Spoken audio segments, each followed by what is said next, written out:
Assalamualaikum warahmatullahi wabarakatuh.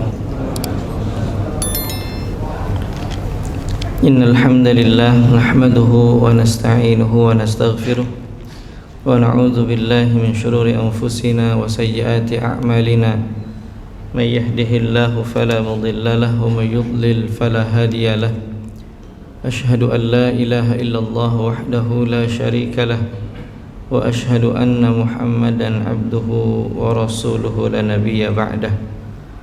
Allahumma salli wa sallim wa barik ala nabiyyina Muhammad ibn Abdillah wa ala alihi wa ashabihi wa ala man ittaba'a hudah ila yaumil qiyamah. Amma ba'du, faqala Allah subhanahu wa ta'ala: ya ayyuhalladzina amanu taqullaha ittaqullaha haqqa tuqatih wa la tamutunna illa wa antum muslimun. Ayyuhal ikhwah, a'azzani Allah wa iyyakum. Bapak Ibu hadirin jamaah rahimakumullah. Alhamdulillah, bersyukur kita pada Allah Subhanahu wa taala atas segala limpahan nikmat dan karunia-Nya, hidayah dan taufiknya, sehingga kita dikumpulkan di pagi ini dalam keadaan sehat walafiat, dalam tempat yang mulia, di bulan yang mulia, di bulan Muharram yang penuh dengan kemuliaan. Mudah-mudahan kita insyaallah dikumpulkan dengan orang-orang mulia di dunia dan di akhirat kelak nanti. Salawat dan salam semoga senantiasa tercurahkan kepada junjungan kita Nabi Muhammad sallallahu alaihi wasallam, pada keluarga beliau, sahabat dan segenap pengikut yang istiqamah hingga akhir zaman. Bapak Ibu jamaah rahimakumullah, hari ini 11 Muharram. Sebagian mungkin masih ada yang melaksanakan ibadah saum Muharram untuk menyempurnakan puasa Asyura-nya, ya.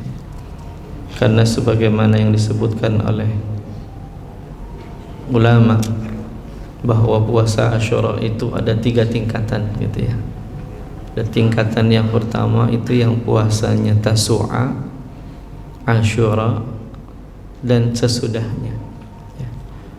Jadi yauman qablahu wa yauman ba'dah, sehari sebelumnya dan sehari sesudahnya.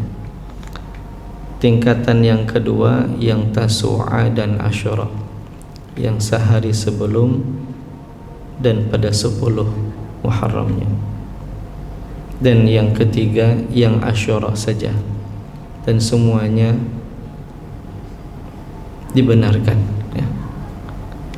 Yang diperselisihkan kebenarannya adalah yang puasa Asyura dan sesudahnya saja.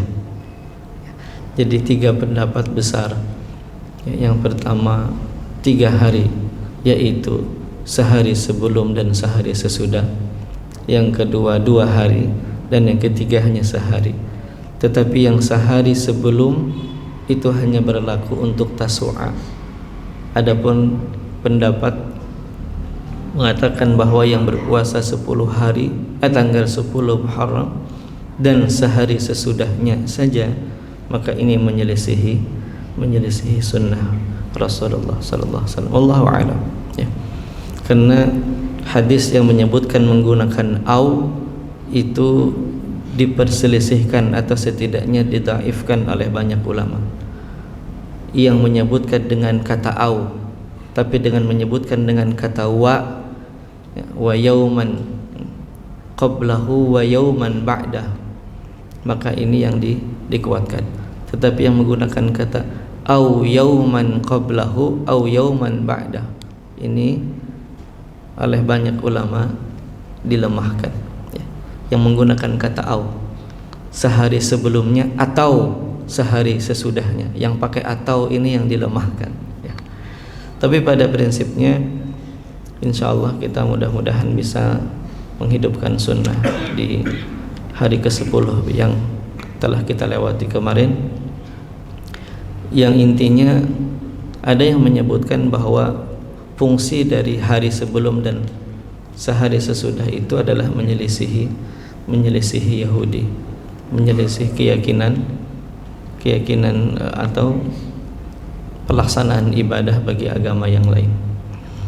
Meskipun pendapat ini juga tidak sepenuhnya benar, ya, bahwa kalau orang itu hanya 10 Muharram puasanya lalu tidak, atau seolah-olah ia menyelisihi, tidak menyelisihi begitu.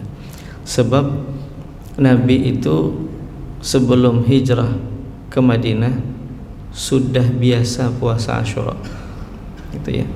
Jadi puasanya orang-orang Makkah sebelum Nabi berpindah ke Madinah itu tidak ada kaitannya dengan Yahudi, tidak ada kaitannya dengan Yahudi. Ulama menguatkan bahwa Nabi sudah berpuasa Asyura, dan ini hadisnya sahih, waktu beliau masih berada di Makkah.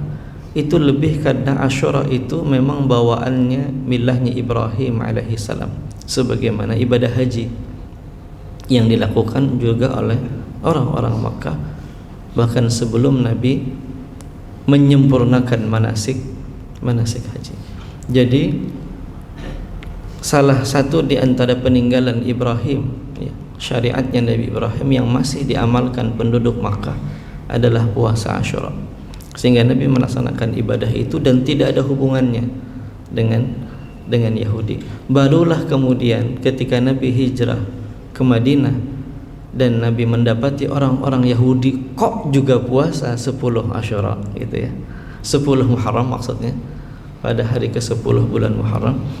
Maka Nabi tanyakan itu dan dijawab, ini adalah hari kegembiraan kami, ya, najah Bani Israel, ya, min Fir'aun, ya, wa syakara Musa.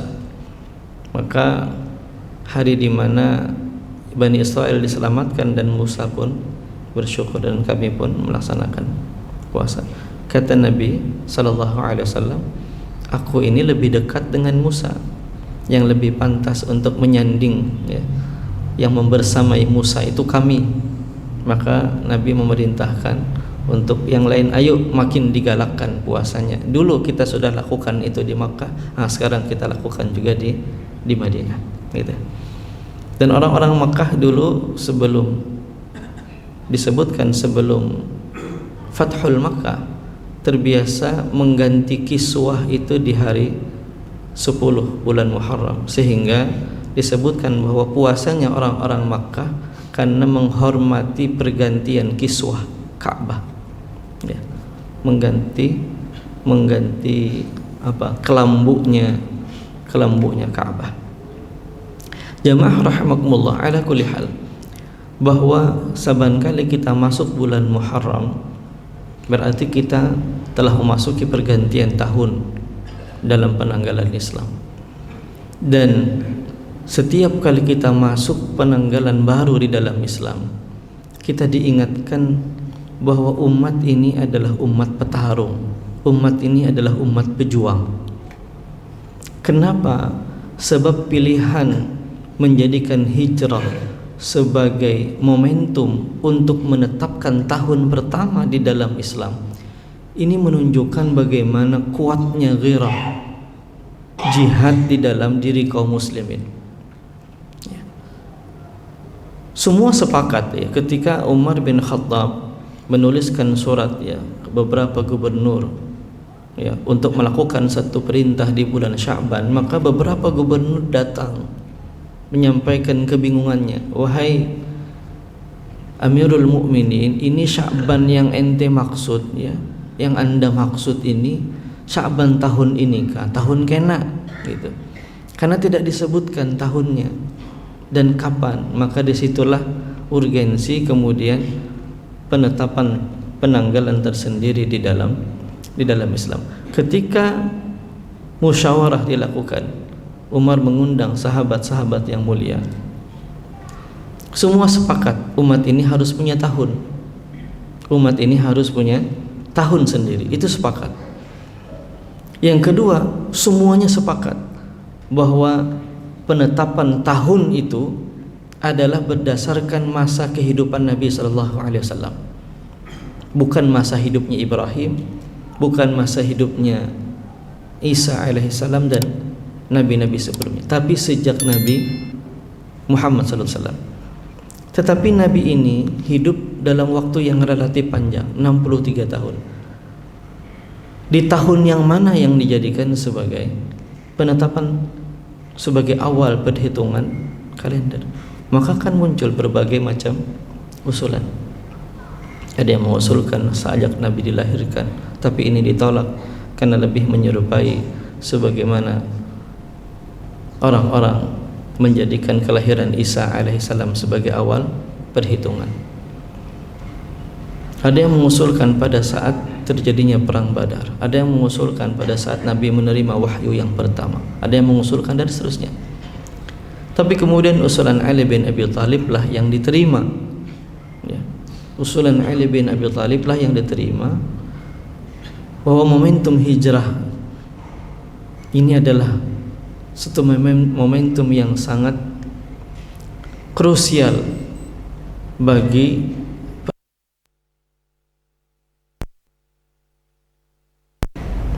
ini menunjukkan bahwa pilihan dan itu semua disepakati, menunjukkan bahwa umat ini adalah umat pejuang, ya. Bukankah Nabi SAW itu hijrah itu kan bukan dalam keadaan yang santai, tapi menjadi orang yang paling dicari, most wanted people, orang yang paling dicari hidup dan matinya. Ini titik paling tinggi, titik kulminasinya kemarahan orang-orang Quraisy Makkah, sampai pada satu keputusan bahwa Muhammad harus dibunuh. Dari sebelumnya hanya sekedar dipersekusi, dihina dan dicaci maki, lalu kemudian pemboikotan keluarga Nabi, sampai kemudian perlakuan terhadap saudara-saudara dan seluruhnya yang mengikuti ajakan Nabi dengan siksaan fisik. Itu tidak menghentikan dakwah ini, maka sampailah mereka pada satu keputusan Muhammad harus dibunuh, ya. Dan ini perjuangan. Maka ketika ada di antara umat ini yang mengkhianati perjuangan, ini memang tidak sepantasnya berada dalam barisan umat Islam. Kalau abainya kita saja sebuah pengkhianatan,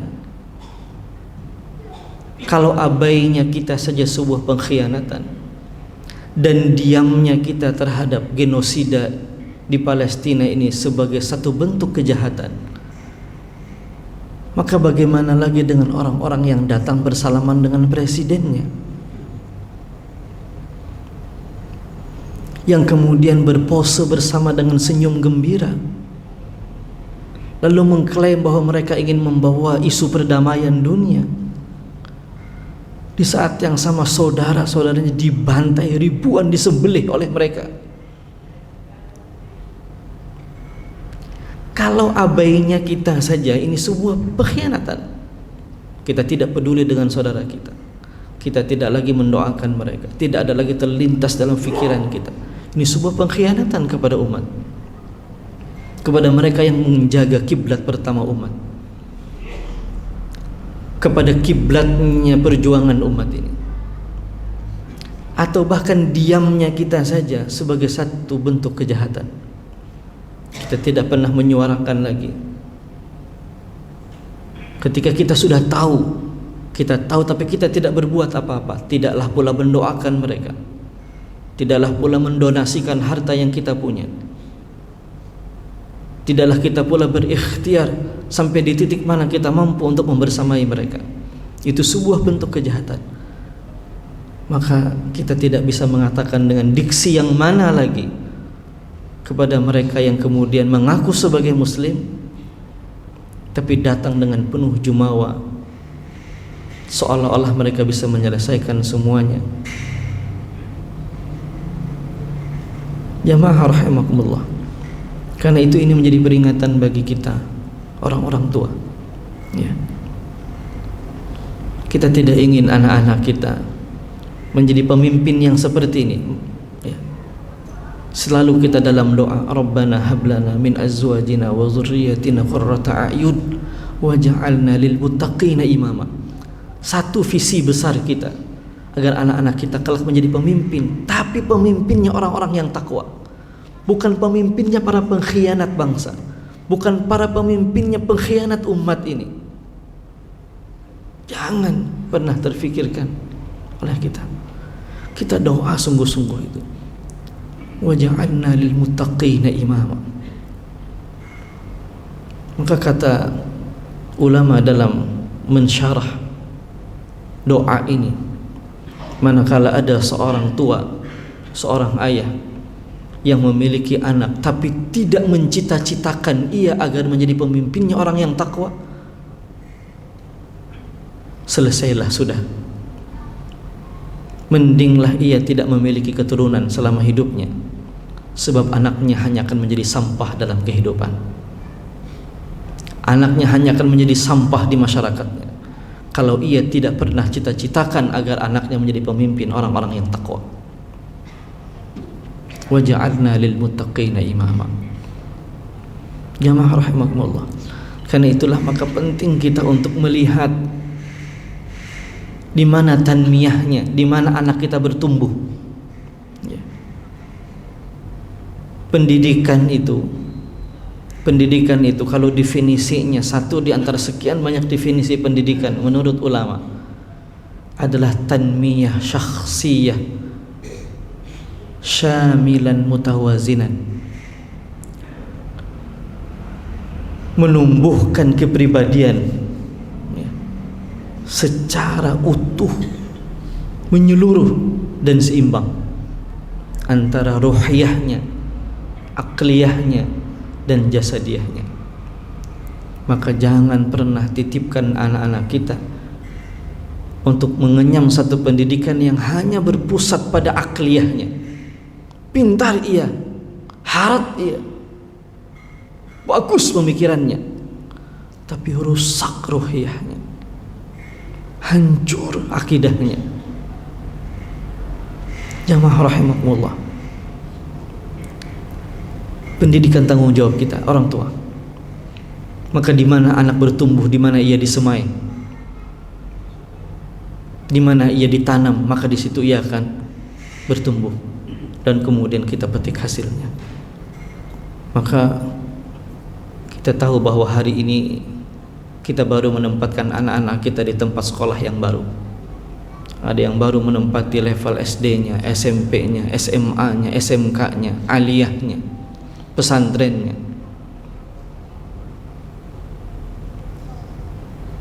Ya kalau pesantren ini insya Allah baik,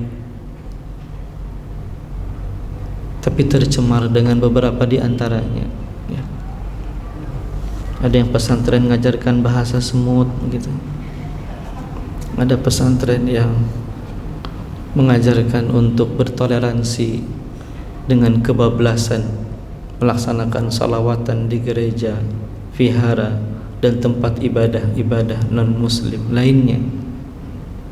Maka ini yang harus kita hindari. Jamaah rahimakumullah, Allah tidak akan nanyakan anak-anak kita itu kepada gurunya. Yang Allah tanya bagaimana anak kita itu kepada kita, orang tua, yang kelak akan diminta pertanggungjawabannya oleh Allah Subhanahu wa taala. Adapun guru itu ditanya tentang amanahnya, tentang amanah akan keilmuannya, bukan ditanya tentang bagaimana muridnya, bagaimana si fulan dan si fulannya. Tapi bagi kita orang tua, ayah terutama, ialah yang pasti akan mempertanggungjawabkan kenapa kita meletakkan anak kita di sini, apa alasan kita meletakkan ia untuk sekolah di tempat ini, kenapa ia harus dibimbing oleh guru si ini dan seterusnya. Maka inilah pertanyaan yang kelak akan dimintai jawabannya oleh Allah Subhanahu wa taala kepada kita sebagai orang tua. Karena itulah maka jamaah rahimakumullah, berhati-hatilah ya. Berhati-hatilah kita dalam meletakkan pendidikan ini, wasilah melalui lembaga. Ini harus kita perhatikan betul, apakah ia akan tumbuh dengan pikiran dan hati yang lurus, ataukah ia justru berbelok dan mengkhianati perjuangan umat ini. Di mana anak kita bertumbuh, di mana anak kita bersosialisasi, di mana mereka bergaul, ingatlah bahwa Nabi sallallahu alaihi wasallam mengingatkan bahwa al-mar'u ala dini khalili. Seseorang itu, agama seorang itu sangat berkait erat dengan siapa ia berkawan, dengan siapa ia bersosialisasi, dengan siapa ia dekatnya, di mana kelompoknya, di mana circle-nya, maka itu yang akan mempengaruhinya. Jamaah rahimakumullah. Namun demikian, ikhtiar kita sebagai orang tua itu adalah ikhtiar maksimalnya. Allah tidak menuntut kepada hasilnya. Allah tidak menuntut kepada hasilnya. Yang Allah inginkan adalah kita bersungguh-sungguh. Kita bersungguh-sungguh untuk memperjuangkan mereka untuk bisa mendapatkan pendidikan yang terbaik secara akliyah, secara ruhiyah, dan secara jasadiah. Maka ini yang paling penting adalah prosesnya. Proses ikhtiar kita sebagaimana hijrah. Perhatikanlah, hijrah itu prosesnya. Rasulullah mengajarkan kita bagaimana memplanning dengan sangat terperinci, lalu kemudian mengeksekusinya dengan cara yang terbaik, meminta pemandu secara profesional meskipun dia non muslim, bagaimana menghapus jejak, bagaimana mensuplai makanan, dan itu sudah diplanningkan dan dilaksanakan dengan begitu cermat. Tapi sampai di titik itu pula Allah ingin tunjukkan bahwa sekuat apapun manusia berusaha, sehebat apapun perencanaannya, sebaik apapun eksekusinya, seprofesional apapun ia, tetap pada saat itu Rasulullah sallallahu alaihi wasallam dalam kondisi yang sangat mungkin hampir ketahuan. Sekiranya pasukan itu melihat ujung jempol kakinya, niscaya ia akan melihat Muhammad dan sahabatnya bersembunyi di bawahnya. Tapi Allah kemudian menampakkan disinilah haknya Allah, prerogatifnya Allah untuk menentukan hasil. Maka Allah kirimkan burung, Allah kirimkan laba-laba untuk menutup gua itu, agar kemudian kekasihnya tidak terlihat dan tidak diketahui oleh musuh-musuhnya. Jamaah rahimakumullah. Karena itulah tugas kita adalah berikhtiar maksimal. Ya, berikhtiar maksimal. Memantaskan diri untuk mendapatkan pertolongan Allah Subhanahu wa taala. Adapun hasil kita serahkan kepada Allah Jalla wa ala, termasuk urusan anak ini. Termasuk urusan tadi. Kita tidak bersuudzon kepada ayah dan ibunya yang mengirim mereka sekolah, yang mengirim mereka ke pendidikan yang begitu tingginya sampai doktor, profesor, lalu kemudian mereka justru menyelisihi dari apa yang diinginkan dan dicita-citakan oleh kedua orang tuanya. Allah tidak menghisap pada sisi itu. Yang Allah hisap adalah ikhtiar kitanya. Kalau kita berfokus pada hasilnya, kalau kita berfokus pada hasilnya, maka kita akan tertekan. Stres kita, Pak, menjadi beban kita di dalam hidup ini dengan sebegitu beratnya. Kalau itu yang terjadi, maka Nabi Nuh alaihissalam mungkin orang yang paling tertekan dalam hidupnya. Bagaimana mungkin? Masa beliau Nabi tapi anaknya kafir? Masa beliau Nabi ulul azmi gak main-main, gak bisa mengislamkan anaknya sendiri, tidak bisa mengajak untuk anaknya mengikuti jejak langkah ayahnya? Kalau yang dimaksudkan adalah hasil, niscaya yang paling gagal adalah Nuh alaihissalam. Tapi Allah tidak pernah menyebut Nuh sebagai nabi yang gagal. Nabi tidak pernah menyebut Adam alaihissalam sebagai orang tua yang gagal. Masa anaknya nabi jadi pembunuh? Masa anaknya nabi jadi pembunuh? Tapi Nabi tidak pernah, Allah tidak pernah menyebut Nabiullah Adam sebagai orang yang gagal. Bahkan Nabi Muhammad sallallahu alaihi wasallam pun tidak mampu mengislamkan pamannya sendiri yang mengasuh beliau, yang begitu dekat dengan beliau. Lalu kemudian apakah kita mengatakan Muhammad Nabi kita adalah orang yang gagal? Tidak. Jamaah rahimahumullah. Sebab para nabi-nabi Allah Subhanahu wa taala adalah orang-orang yang telah mengerahkan segala kemampuannya untuk mengurusi umat ini. Ikhtiarnya yang Allah hitung, bukan pada hasilnya. Maka begitulah kita jamaah rahimakumullah, ikhtiar inilah yang harus kita maksimalkan. Sebagaimana di dalam surah An-Nasr, idza jaa nasrullahi wal fath, apabila telah datang pertolongan Allah dan kemenangan. Kemenangan Allah datangkan setelah pertolongan. Kapan pertolongan Allah datang? Manakala kita telah pantas mendapatkan pertolongannya. Kapan kepantasan itu kita dapatkan? Apabila kita telah berusaha dengan penuh kesungguhan, ikhtiar maksimal. Disitulah kemudian berlaku prinsip tawakal, ikhtiar yang maksimal, diiringi, diawali, dibersamai dan diakhiri dengan doa kepada Allah Jalla wa'ala di setiap langkah kita. Doa dan ikhtiar tidak bisa satu dan yang lainnya saling melepaskan. Mana yang didahulukan? Semuanya. Doa didahulukan, ikhtiar dilakukan. Ikhtiar dilakukan, doa pun dibersamakan. Ikhtiar selesai, doa pun tetap dibacakan, tetap dilantunkan, tetap dimohonkan. Karena itulah doa dan ikhtiar dua hal yang saling berkelandan, yang tidak bisa dilepaskan. Saat kita bersungguh-sungguh mendidik anak kita, maka jangan pernah lepaskan doa-doa kita untuk mereka. Kita tidak pernah tahu sampai kapan kita mampu membersamai mereka, tapi Allah pasti akan selalu ada membersamainya. Karena itu mintakan Allah agar bersama dengannya. Rabbana hablana min azwajina wa dzurriyyatina qurrata a'yun waj'alna lil muttaqina imama, selalu menjadi doa-doa kita. Jangan pernah lepaskan. Bahkan ulama mengatakan ada 3 doa. Ada 3 doa untuk anak kita yang harus kita doakan sampai kapanpun. Meskipun ia sudah dewasa, meskipun bahkan ia sudah berumah tangga, meskipun ia sudah memiliki istri atau suami dan keturunannya. Kata ulama ini 3 doa yang jangan dilepaskan untuk mereka.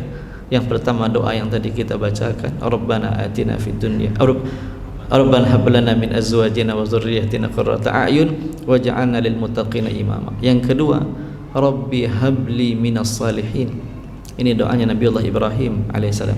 Rabbi habli minas salihin. Yang ketiga, Rabbana hab lana min ladunka dzurriyyatan thayyibah innaka sami'ud du'a. Rabbana hab lana min ladunka dzurriyyatan thayyibah innaka sami'ud du'a. Kenapa? Sebab hidup ini berproses, Pak. Meskipun anak kita sudah dewasa, bergelar doktor misalnya, sudah sampai pada S3-nya, selesai bahkan dengan seluruh pendidikan formalnya, tapi hidup manusia ini berproses. Dan hati manusia ini ada dalam genggaman Allah. Ia bisa terbolak-balik begitu cepatnya. Boleh jadi tidak pernah ada yang menyangka, kemudian ia mendapatkan sesuatu yang kemudian mengubah jalan hidupnya di saat justru kematian sedang menghampirinya. Nauzubillah. Jamaah rahimakumullah. Kan itu doakan. Doakan ini untuk anak-anak kita, agar jangan sampai sebagaimana yang kita lihat hari ini. Inilah diantara pentingnya kita untuk melihat momentum Muharram itu sebagai momentum perubahan. Muharram adalah hijrah itu adalah sebuah skema perjuangan panjang, bahwa Nabi ketika setelah hijrah, apakah kemudian berhenti dan diam? Tidak. Hijrah itu adalah proses panjang sampai kematian, bertumbuh dan berproses dalam kebaikan.